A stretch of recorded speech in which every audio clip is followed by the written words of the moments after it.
कर दें।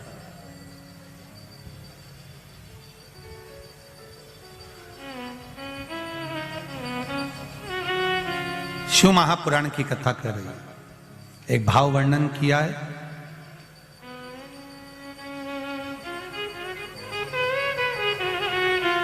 जब केवल एक ही तरह का प्रसाद एक ही पात्र में हम भगवान के शंकर जी के सामने रखे और उसमें हमने बेलपत्री नहीं रखी या उसको हमने हाथ से 3 हिस्से नहीं करे या थोड़ा सा भाग हमने अलग नहीं करा, तो उसमें महाराज भगवान शिव के जो गण हैं उनका हिस्सा हो जाता।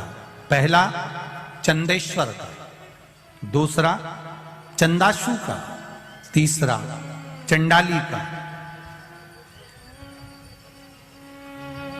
चौथा विश्वसेन का और 5वां चंड का हिस्सा उस प्रसाद में हो जाता। शिव महापुराण की कथा कर रही है, भगवान शंकर का चरित्र कह रहा है कि भगवान शिव के सामने जो भी हम भगवान के सामने प्रसाद रखें उसमें बेलपत्र अवश्य चढ़ना चाहिए या थोड़ा सा भाग में अंतर कर देना चाहिए। जैसे आप भगवान शंकर के सामने रखें, आपने चिरौंजी रखी, चना रखा, चूरमा रखा या कोई दही का पंचामृत रखा, उसमें भी आप एक बेलपत्र समर्पित कर सकते हैं। क्यों?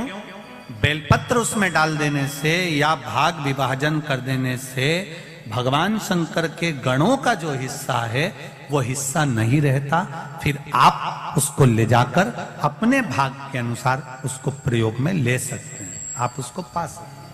अब और अच्छे से समझ लीजिए, प्रसाद शिव जी का प्रसाद और अन्य प्रसाद में एक अंतर रहता है कि शंकर भगवान के प्रसाद को आप नहीं भी पाते हैं तो केवल अगर दर्शन मात्र कर लेते हैं तो भी ना